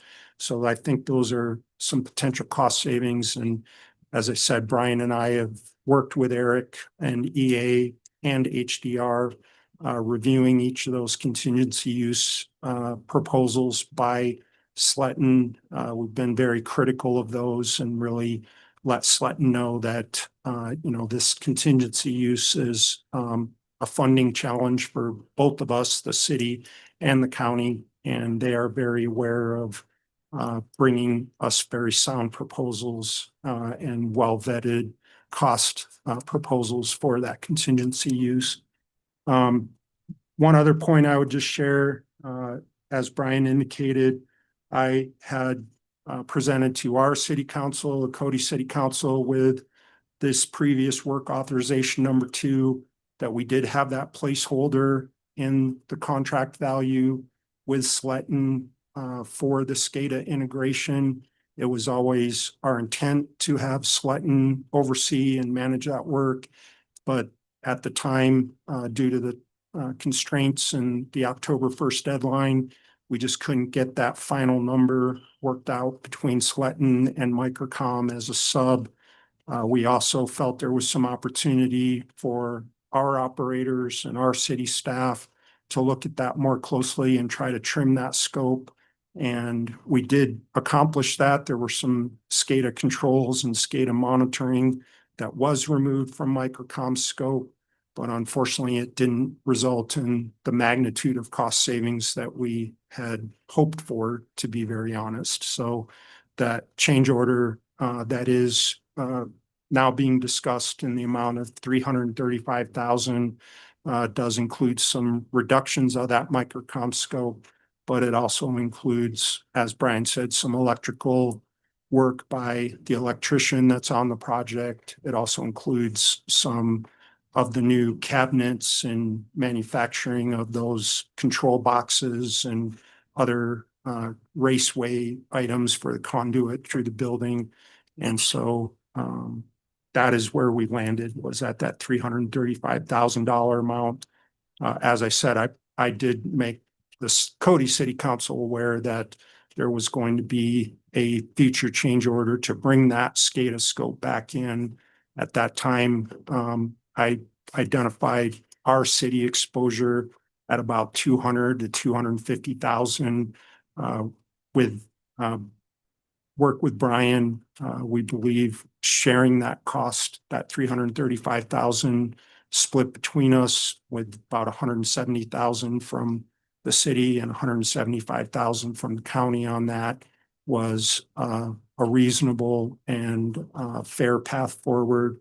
And so I am going to our city council, Cody City Council, on November 18th to approve the full change order amount, but also make them aware that with cost sharing, if supported by the board, we would be into that change order for about 170 to 200,000. So that is my current plan that I've discussed internally with city staff, and we feel if supported by the board, we have a very strong likelihood of getting support from our city council on that.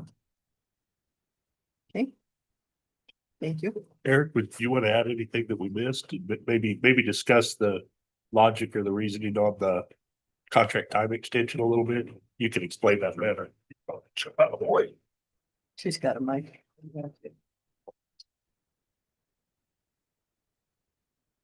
Well, Madam Chair, Commissioners, Eric Walkup with Engineering Associates. I'm the project manager and lead design engineer on the project. They covered the status progress on the building. You have some photos or renderings of the future project in your packet. If you went out there today, you'd see something very similar to that. Yeah, work is proceeding really quite smoothly. Philip talked a bit about the schedule, and it is very much the adjustment to the schedule, lengthening of the schedule is very much related to procuring some of those specialized electronic components. They are made to order, so that's driving the schedule, getting them to the site and then integrated into the new facility and the city's existing wastewater SCADA system. It will require some additional time. I think Philip covered over and Brian as well that the driving issue why this SCADA system is necessary to be covered in a change order was to meet those very tight timelines back in 2024. I'm still quite proud of the county's and city's efforts, our design team's efforts to get that, and Sled and Construction's effort to get that under contract in the time frame that required to get the $2 million. That's free money for the taxpayers of Park County, and this project would not be economically viable without that. So meeting that deadline, to meet that deadline, one of the things we did was to remove the SCADA system and make some educated guesses, and those educated guesses were a little low. That's why we're back for the change order. So finally, I want to say, an engineer's responsibility is to protect the life, health, safety of the public when we consider these projects. And I think this partnership between the city of Cody and Park County is an excellent example of doing that by getting the county out of the wastewater business, consolidating that wastewater treatment at the city's existing facility. It improves the quality of life of folks in and around the county's facility. It reduces the county's potential liability for operating or closing that site at a later date. The existing septic receiving facility is antiquated, and I think we would all like to see that closed. The city's facility had just had recent upgrades, so the partnership between the county and the city is really excellent and does benefit both the those in the city and significantly those in the county, that for the long term they will have a environmentally responsible way to dispose of septic waste. So I'd answer any specific technical questions if you have. Madam Chair, Eric, are you very confident that this will be, your numbers are good now from the end? And Yeah, I know there's always shit that comes up. Weather was one, but I understand the timeline and the underestimation, if you will, to get it done and in the amount of time to get a CMR on board. I get all of that, but I'm not real happy with change orders, especially on a CMAR when you have a guaranteed maximum price. And then all of a sudden we exceed that. But this is an exception to that rule based on the funding that we had that was that when the deadlines, and I get all that. So moving forward, pretty sure. I would say yes, we're as certain as we can be. Philip talked at length about the contingency that's built into the contract. That's to the owners and use the funding agency's benefit. We are not aware of anything else on the project that we anticipate additional costs for. Like Philip mentioned, a lot of the equipment review and subcontracting is all complete at this point. So is it possible? Certainly is possible. It's a construction project. Is it likely? No, I don't see a likelihood, and I'm not aware of anything that we're going to come back for. Anything else from the commissioners? So if I understand correctly, what we are looking for today is for Park County to agree to pursue change order along with the city for the project. That would be inclusive of $335,000 or 310. I mean, I've heard both numbers. Yeah, so the actual change order amount's gonna be closer to the 335. I don't know if you have the exact number. Oh, there it is. 335,402 is the exact number. So that's the change order the city will be going, Right. or the council will be considering. And then I think what, for our auditors and just for as a matter of record, Mhm. in doing that, that exposes the county to, I'm gonna say, roughly 310,000, no more than that amount of additional exposure funding wise above and beyond the committed ARPA What's already already. Okay. So I think it's closer to 300, but let's say 310, just to be sure. And then idea would be we don't exceed that amount of county exposure without coming back to you for if something happens. And then the same thing on the schedule, which would be the substantial completion to June 5th, 2026, with final completion to July 2nd, 2026.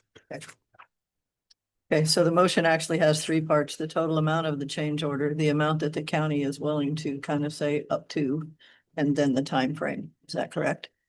Correct. Okay. It's the pleasure of the board. Oh, good luck with this one. Madam Chair, I want to say that, this is definitely, we've just discussing this for a couple of years, and in the long run, it's really going to save Will the be. counties and the taxpayers, and we're going to be left with, once our, a few years down the road, but the site down there that, can be used for other things. So, Sure. it will overall save us money in the long run. So I'm going to go and attempt to, move to approve the, letter of recommendation for the city of Cody to approve the change order with a commitment from the county of up to 335,000. 10 from the county. 310 from the 1,000 from the county, and extend the completion date for substantial completion of June 5th and final completion of July 2nd. Sounded good. Correct. Second. One more thing, Madam Chair, before you vote, I just wanted to throw out one thing also that's Philip and I have tried to do, and Eric, is the rates, for the citizens of Park County, trying to keep that, I forget if it's $60 or $65 a ton, but I think Phillips, with his cost of service analysis and looking way ahead, their city's not gonna be a lot above that 70-ish maybe. Yeah. But the idea is to try to keep those rates competitive Right. too. And if you call around the state and see what others are paying, Mhm. it's over $100 a thousand. So we're keeping those rates lower for the citizens of Park County by doing. That's the other thing in my understanding the SCADA system does too, because it eliminates a need for an employee or two that would be out there constantly if we didn't have a SCADA system, and well familiar with how that works. So I think that is in the long run, a cost saving measure, even though it came in a little bit late here to get it done, but understood that it will help. I guess to add, this is gonna cut down on county expense Mhm. a lot because of the system failures and stuff. And not only that, that once it's reclaimed and done, it's a piece of property that can be sold off to the public. Sure. Very good point. Mhm. Okay, Madam would you- Chairman, I would just add a little bit of background to what Brian said. The city has contracted with a consulting firm to do a wastewater system master plan. We've just started, placed that consulting team under contract and just started the work on that. One of the components of that master planning process will be looking specifically at the user charges for this hauled septage. As Brian said, with the current county rates of $60 or $65 per 1,000 gallons, that does appear, based on the research we've done, to be below current market rates when you look in the region and even up into Montana, to Billings and Laurel, or down to Casper and Cheyenne. We seem to be with those current rates a little bit lower than most others, but we will have a detailed cost of service analysis on that hauled septage. One of the things we will need to accomplish with some funding taken from our wastewater enterprise fund and utilized for this project is we will also need to recapture that investment, that additional funding amount. And our goal would be to recapture that over a period of 5 to 10 years, set those rates at a level that can recapture that funding, but still stay competitive. So we will likely be coming in when we start operation and accepting septage will likely be a little bit higher than the current rates, but we definitely are very conscious and will Very include this analysis in our cost of service to make sure we're not outpricing the current market. Appreciate that.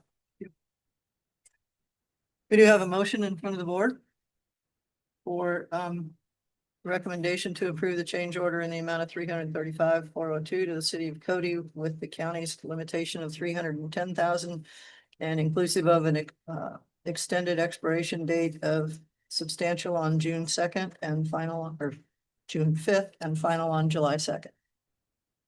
Any further discussion? Hearing none, all those in favor? Aye. Anyone opposed? Motion passes. Thanks, commissioners. Thank you. Thanks, Philip. Thank you. Thanks, Eric. Okay, the last thing on our agenda today, Pauline Renner, Park County Clerk, an update on our PTO policy.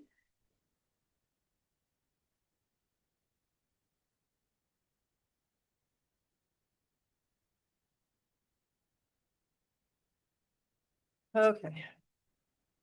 Good morning, Madam Chair and the board. So we've worked with the committee and we're discussing PTO. So most of our employees are on sick and vacation. PTO took effect 2 years ago when we brought new employees on. With that, we would like to possibly look at having the PTO carryover change. So there would be no cap of 40 hours at the end of every year. But knowing that in 10 years, if you leave your service and you have 450 hours of PTO on the book, you would only be allowed to be paid for 216 hours. So we're watching out for the liability of the county in that aspect, but giving the employees an opportunity over the years to save for, like say, a medical incident or something that PTO people do not have now. And I think a little bit of history on the committee too, coming together. Part of the thing was we had information from both our law enforcement partners and public works that at times, depending on snowstorms and scheduling, it's really hard to get some of this used on some of these. And we were trying to figure out a way to make this work out a little bit better. Although the department heads and elected officials need to do a good job of trying to get people to use PTO and vacation because that's what it's there for. But there are times that it can be limited. So for the employees to not have the availability to carry some of that over was kind of a problem for them. So this is the solution we came up with to help with the county liability, to have that much. We don't want to have a ton on the books that we are responsible for paying for, and therefore that's why the limitation was put in, just like the limitation on sick leave and stuff on our other employees, older employees. Correct. One other thing, if you do approve this, we'd like it to be effective December 1st. Only stating that so you don't have any departments coming to you with this employee is gonna lose this if we don't pay them out. That was our circumstance last year. We had a couple departments come and ask for us to pay them out, which, you know, it is what it is, but I would like it to make it December 1st. So then we don't have to worry about that situation at the end of the year. They'll be allowed to carry over. If they have 40 on the book right now, they'll carry over, or if they have 60, they can carry it over. They don't have to use it by the end of the year. Okay, one of the other things that was brought up in a little bit of discussion this morning, on the document that the county commissioners have reviewed for this request, that we would approve amending section 811 of our policy manual to add the 2 paragraphs that were provided to us and remove paragraph 5 as it exists right now, because that has the formula in it.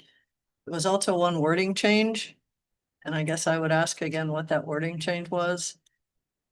Madam Chair, that word in that first paragraph from where it refers to years of service. And then it refers to the chart Oh, that okay. is in the Months of that service. is in the personnel policy manual. Okay. The chart refers to months of service. Okay. So if we could change with regards to their years of service to Months. with regards to their months of service. so that Okay. better coincides with the chart. Okay. Then there was also a question, Commissioner Simone, you brought up, in the second paragraph that was provided to us.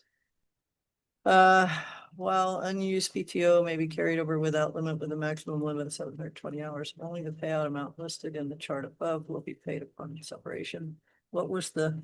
Well, it reads weird. While unused PTO may be carried over without limit, Oh, with a maximum limit yeah. of 720 hours. So it's saying without a limit, and then Okay. it goes to say a maximum limit. I Right. think it was an So, annual limit Uh, with no annual. maximum annual limit, that might, well, Right. annual wouldn't be right either because you can't get 720 hours in a year. So it wouldn't be an annual. What we're doing is locking it. So me and Brian Scory talked about this, Attorney Scory. The reasoning for the limit is, let's say somebody ends up with 1,150 hours. But our other employees that are presently on vacation and sick are only allowed to have 720. So we need to have a limit there somehow. So we're not showing favoritism to PTO versus sick and vacation. I don't think this does that, but there is a problem with the how this sentence. Madam Chair. Yeah. Sure, Simone, what if that said, while unused PTO may be carried over with a maximum limit of 720 hours, so take out without limit. Right, okay. And the first 2 words of the second line, strike that. And then with a maximum of 720 hours, only the payout amount listed in the chart above. Yeah. Be paid out upon separation. I think that reads. That does. Clearly Okay, by striking without limit. right. Right? Okay. Strike think that that- and then read it. Yeah, I think that does, I guess. Colleen, where I'm still kind of confused. So we have one set of employees that gets sick leave and vacation, and another set of employees 2 years ago that only gets PTO. Yes. Correct. And so this change will make those 2 match what they can carry over. That's equal. Match as close as they can. They'll never match because you have vacation. And so right now the resolution reads, I believe, 240 hours. You can carry over on your vacation yearly, but you can only have a max of 720 hours on the sick book. Okay, in the sick leave. So, and then we have a resolution that says if you've been here so many years, you get 5%, 10%, up to 50% of your sick leave paid to you. And yeah, it's with years of service, correct? Yeah. And so they're This not is allowing really the PTO people to carry over their hours to a max of 720 hours. right, because that's what we max our sick. So I guess part of it would be, so like if you're the employee and right now you can only save 40 hours, well, God forbid I got cancer and I need 3 months off because that's about what 720 hours are. The PTO people don't have the the opportunity to save that much time, where the people who get sick in vacation have that opportunity. So we're just trying to make it a little bit more, Equitable. yeah, comparable for the two, but yet alone not costing the county a lot of money with liability in the end. So they can save up to 720, but if they leave, they can only be paid out 216. Correct. Okay. Any other questions? Hearing none, is there a motion to approve the change to policy 811 to add the 2 updated paragraphs and remove paragraph number 5? Madam Chair, I make a motion to approve the change to the PTO policy with the language provided by Attorney Skorick, but changing the word years to months and striking without limit in paragraph 2 And removing paragraph 5. 5. Second. It's been moved and seconded to approve the new PTO policy as stated. Any further discussion? Hearing none, all those in favor? Aye. Anyone opposed? Motion passes. Thank you. I'm sure all the departments, thank you very much. Is there any other business to come before the board? Move to adjourn, Madam Chair. Second. All those in favor? Favorite, aye. Aye. Motion passes.